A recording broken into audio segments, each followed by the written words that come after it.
đôi cô phải hộp mấy bạn cái gì nó bông hả bông về chứ con ngày muốn thôi mà thôi con ngày muốn ngon bán này lại ngủ luôn lại nhà phải chứ một cái lô chiên đi pu này trong camera kinh tôi gì không nó tốt luôn rồi sao bọn đồ tốt rồi xoay vừa là bọc ngon ok stay ngon thế này vừa là trên cái bát tôi chặt nó xoay bóng này ngon hết sao là hàng tôi chặt nó cây vô đi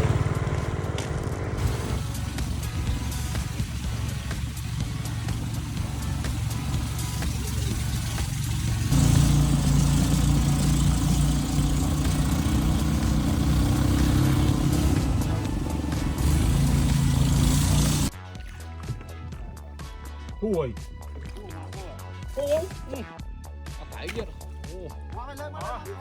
lớn cái khai bố để bị cho bọn này muốn để cho bọn này đau được cái bộ cho cái này anh mình là cam chạy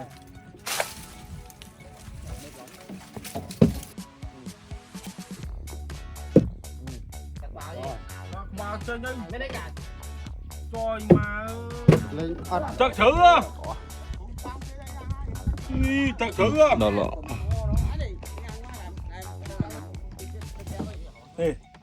mình đồ mình cái đòi số này đỏ cố này bột trộn sáng đó chứ bột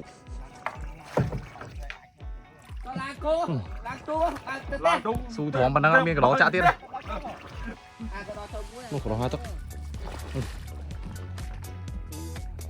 không mà không này là lột không no đó mấy na tập lột mấy đây chứ nó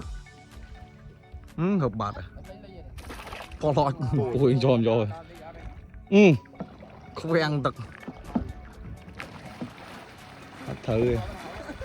chả chọc của mùi vì nơi cái gì vậy nơi bóc quý vậy trời bồi kia nó wow lẹ nó ngột con chương đi là rồi trời mày ôi phổ bên bạn nhau giờ cho qua mà rút qua cho đó không thôi chạy các bà cũng có ăn rồi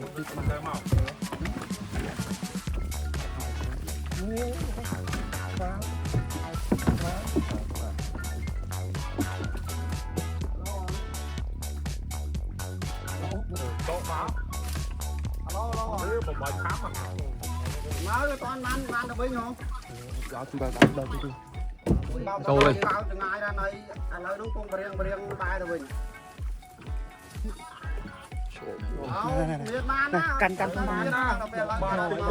bàn mình thì lấy không chặt cho với mùi được không cho dân đây.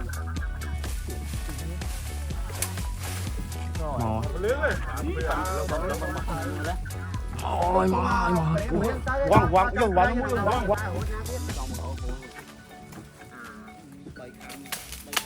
tôi bày cả rồi đấy. Ngài vào tung cả lâu đấy nè. ngọt ơi Rồi mà nó giặt cái khám cho mình được lại nó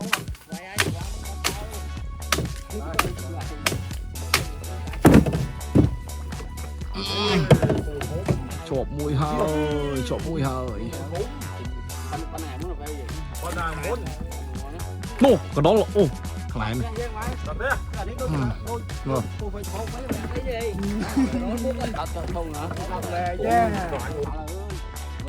qua cho về chụp bao nhiêu bơm người muốn còn ngào đây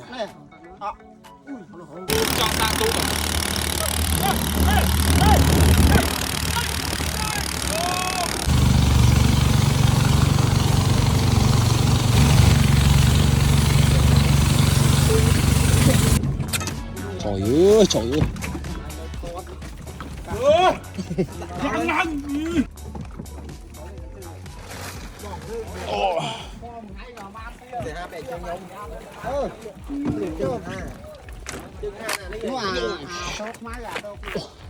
Chụp mới tao ơi.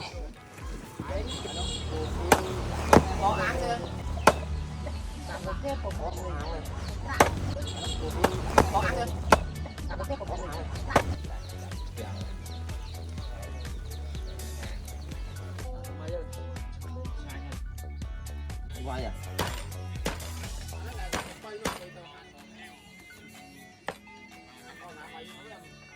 Đông con ăn đây rồi.